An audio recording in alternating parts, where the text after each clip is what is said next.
My name is Olivia. And once upon a time, I thought I was living the dream. You know, the kind. I mean, white picket fence loving husband, 2.5 kids on the horizon, essentially a life straight out of a romantic drama. The man responsible for painting this idyllic picture was Derek. Ah, Derek. With his chiseled jawline, sparkling eyes, and effortless charm. He was everyone's dream guy, including mine. I met him during my last year in college, and it was love at first sight. Or at least it felt that way. Derek was a natural romantic. He knew just the right words to say, the perfect gestures to make. Within a year we were engaged, and a year after that I was walking down the aisle in a flowing white gown, beaming at the man I thought would be my forever ready to be my wife. Derek whispered as we stood in front of the altar, his eyes shining with what I took for love. More than ready, I replied, feeling a tear of happiness slide down my cheek. The wedding was gorgeous. We had roses everywhere. Strings of fairy lights illuminating the room and a jazz band that played our favorite songs. Our families were elated, our friends envious, and I felt like the happiest woman alive.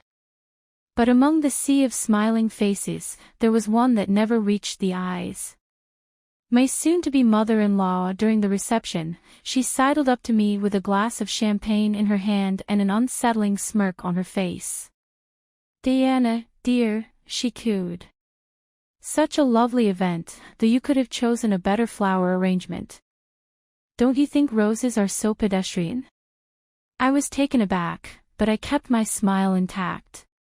"Well, I always thought roses were timeless," I said, trying not to let her see how much her words had stung. "Timeless or cliched, it's a thin line, my dear," she retorted before sauntering off to schmooze with other guests. That was the first red flag. But like any bride basking in the glow of her wedding day, I chose to ignore it. It was easier to focus on Derek's adoring gaze, the cheer of our families and friends, and the dreamy atmosphere that had enveloped the day. I convinced myself that it didn't matter what my mother-in-law thought. What mattered was the man I had just married and the life we were about to build together. Yet, even as we jetted off to our honeymoon, her barbed words kept creeping into my thoughts. And I couldn't shake the feeling that beneath the glossy surface of our picture-perfect life, something was rotting away like a little scratch on a shiny new car. My mother-in-law's attitude was a flaw in an otherwise pristine landscape. How big a flaw? I didn't realize at that time as we touched down in Bali for what would be a honeymoon filled with sunsets and romance. I buried those nagging thoughts. Deep down, I was determined to focus on the good, on the love story that felt like it was written in the stars. If only I knew then what I know now, that some stars are destined to fall and some facades, no matter how beautiful, are built on shaky foundations. After the honeymoon, life was bliss, or at least I believed it to be. Derek and I settled into our cozy suburban home, a 2-story abode with a lawn. We dreamt our future kids would play on the initial months. We're the honeymoon phase magnified. We were that annoying couple, always holding hands, always gazing into each other's eyes. It was, in a word, perfect. However, my career began to take off. I got promoted twice in a year. My work earning me accolades and a pretty good salary. Derek, on the other hand, seemed to be stuck in a rut. His job was steady, but unlike me, he didn't seem to be moving up the ladder. One night during dinner, the elephant in the room decided to make itself known. Derek looked up from his plate, his eyes not meeting mine, and asked, "So how was your meeting with the board today?" "It went well," I replied, cautiously optimistic. They were impressed with my presentation. There's even talk about another promotion.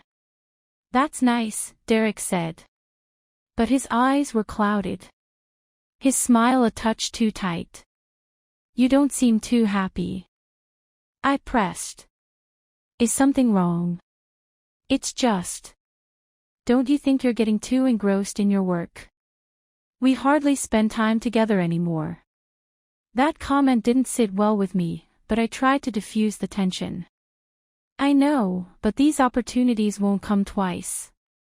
We both have to make sacrifices for our future. Right? Yeah, sure. Derek mumbled, finishing his meal in silence. The air grew thick between us, yet we carried on like everything was fine, ignoring the fissure that had just cracked open in our lives, as if picking up on our issues. My mother-in-law began visiting more often. At first it was once every few weeks, but then it escalated to almost every other day. Each visit was a calculated performance.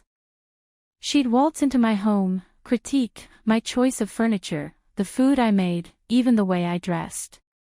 "Diana, dear, wouldn't you want to spruce up your living room a bit?" She'd suggest, casting a disdainful glance at my carefully chosen decor.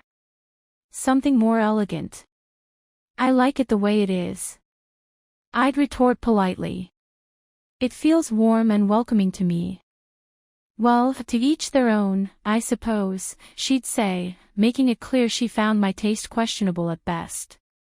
I couldn't shake off the feeling that her frequent visits and her nitpicking were part of a bigger plan. Was she trying to drive a wedge between Derek and me? Or was it simply her way of asserting dominance? My gut told me something was amiss, but I couldn't quite put my finger on it. And so I did what I always did. I buried my suspicions, choosing to focus on the good aspects of my life, ignoring the cloud on my horizon that was getting darker and more ominous with each passing day. But you can only ignore the signs for so long. At some point you have to face the storm. And little did I know. The tempest was about to break, shattering my illusions and forcing me to confront the painful truth about the life I had built and the people I had trusted. As time progressed, the tension in our household became palpable. My relationship with Derek became a concoction of forced smiles and pregnant silences. Meanwhile, my mother-in-law's visits became even more frequent and invasive. I would often come home from work to find her sipping tea in my living room, passing judgment on everything from my cooking skills to the cleanliness of the house. It was a strained existence, and each evening, as I turned my key in the front door, I found myself praying that I would walk into an empty, peaceful home. But deep down, I knew something was brewing, a tempest in the offing. Then came that fateful evening. I decided to leave work a bit early. The atmosphere at home had been stifling, and I wanted to prepare a nice dinner to maybe alleviate some tension. As I walked through the door, I noticed that Derek's car was already in the driveway. Odd. He usually worked late. As I approached the kitchen, I heard hushed voices. The tone was not one of idle chit-chat, but something more sinister. My pulse quickened. I took off my heels and tiptoed closer to the conversation. "You really think this is going to work?" I heard Derek's voice, clearly tinged with what sounded like anxiety. "Absolutely, darling. Your wife has become a liability. Her career is outpacing yours. And you know the kind of talk that creates." That was my mother-in-law.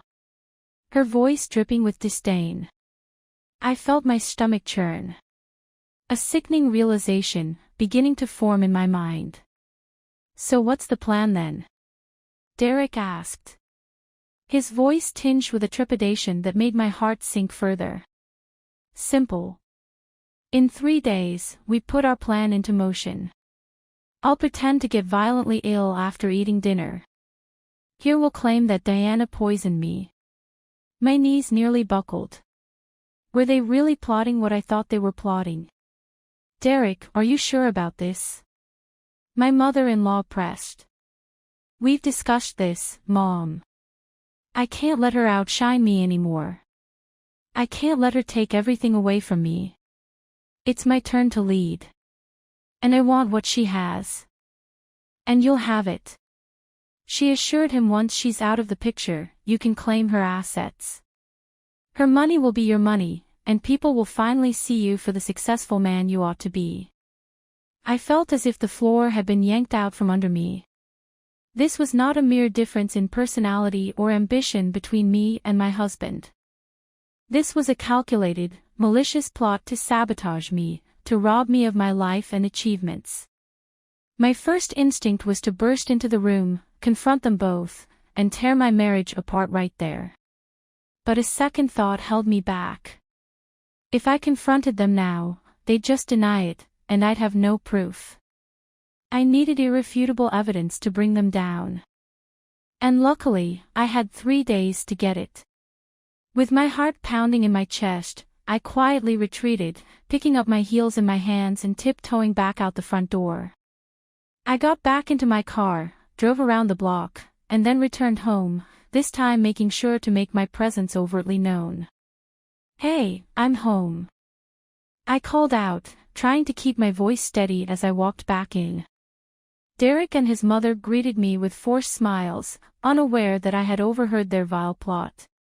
It was a game of deception, and the stakes had never been higher. But now that I knew what I was up against, I was ready to turn the tables. They had 3 days to finalize their plot, and I had the same amount of time to unravel it piece by damning piece. The next 72 hours were a whirlwind of plotting and planning.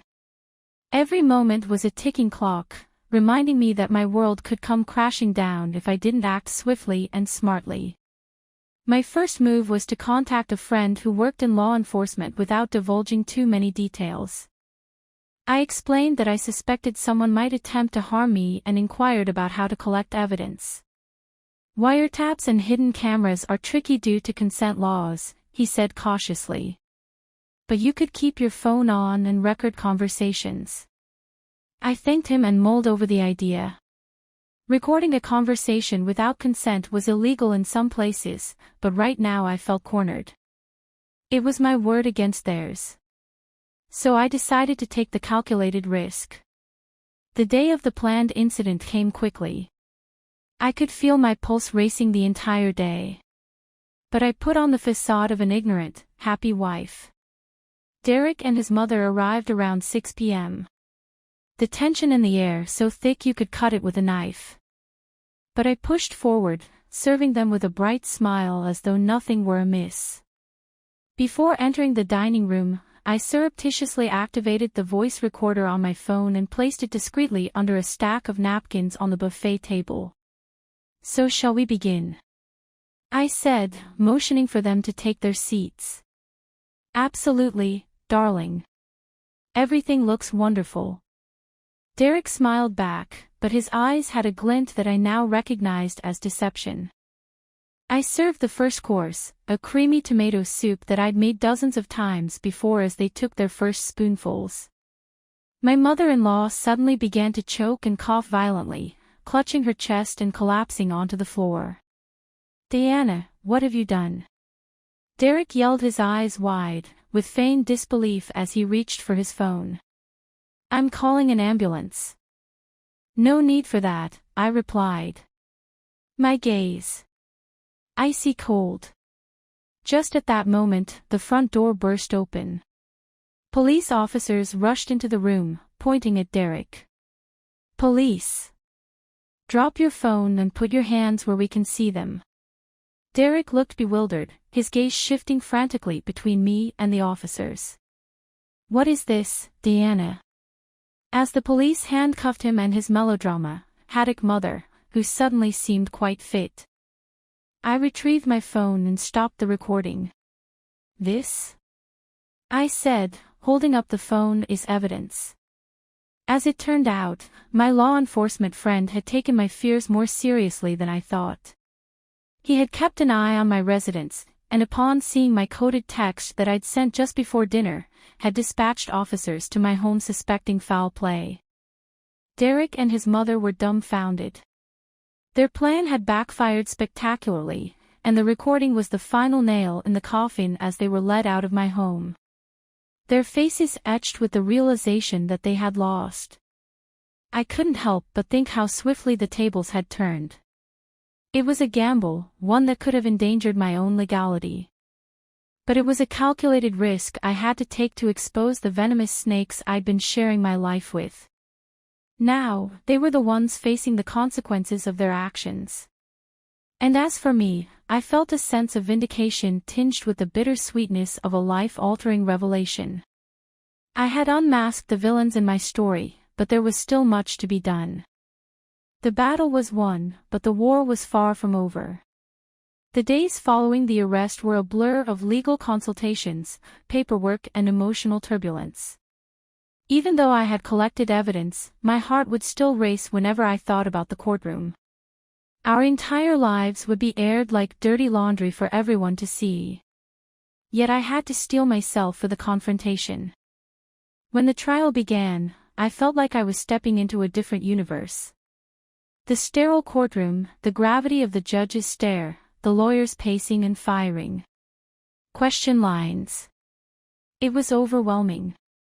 My lawyer had prepped me well, but nothing could prepare me for the moment when I'd have to face Derek and his mother in court.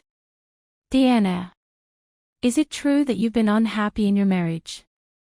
Derek's lawyer sneered, trying to paint a narrative where I would be incentivized to frame them. Unhappiness in a marriage doesn't justify criminal actions. I retorted, holding his gaze. The room seemed to hold its breath when the recording was played. You could hear a pin drop as Derek and his mother's plotting voices filled the room. When it stopped, the silence was deafening. Derek, do you recognize that voice?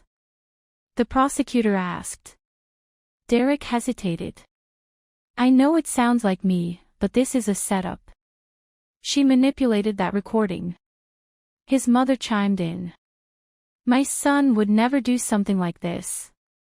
Deanna is just trying to ruin him. Then it was my turn. My lawyer asked. Deanna, how did you obtain this recording? I suspected foul play and took measures to protect myself. I replied, keeping my tone steady despite the adrenaline coursing through my veins. The jury took less than an hour to come back with the verdict. Guilty on all counts. Derek and his mother received a 4-year sentence for attempted fraud as the judge announced the sentence. I looked over at Derek. His face was ashen. His mother was beside herself. That night, I sat alone in the house that had once been the symbol of my marital dreams. I signed the divorce papers and left them on the kitchen table for my lawyer to collect the next day for so long. This place had been a war zone fraught with tension and deceit. Now it was just a house. Empty and echoing, but filled with the promise of a new beginning. I got a notification on my phone. It was an email from my office. The board had decided to promote me to a senior executive role, a position that had been in discussion for weeks but was now finalized. A position that would have probably gone to someone else had my life been upended by Derek's plot. It struck me then how close I had come to losing everything: my career, my reputation, my freedom. But instead, the tables had turned. Derek and his mother were behind bars, and I was here standing stronger than ever. I poured myself a glass of wine and sat down, taking in the quiet for the first time in a long time. I felt truly at peace. I had taken control of my story. And while the road ahead would be filled with new challenges and uncertainties, I had turned a decisive page. Derek had always told me that life was a game of winners and losers. Well, the game was far from over, but for now, I was definitely winning. Cheers to that. The divorce proceedings went by swiftly, expedited by the criminal charges that had been levied against Derek and his mother. Within a month it was finalized and my lawyer handed me the papers with a somber, yet triumphant look on her face. You're free now, Deanna, she said, packing her briefcase. What are you planning to do next? I think it's time to write a new chapter in my life, one that doesn't include Derek or anyone else who wishes me harm. I replied, taking a deep breath as if to absorb my newfound freedom. My career blossomed in the following months. I took over significant projects and led teams to success. The company recognized my efforts and I felt truly fulfilled for the first time in years. But I couldn't shake the feeling that the final chapter of my past was yet to be written. Derek and his mother were due to be released soon. Their sentences reduced for good behavior. While they couldn't touch me legally, I wanted them to know that they had picked the wrong person to mess with. The opportunity presented itself unexpectedly. A mutual friend, a real estate agent, told me about a property that Derek had always coveted, a beautiful, isolated lake house that he dreamed of buying for years. But given the divorce and his tarnished reputation, it was well out of his reach. On impulse, I bought it.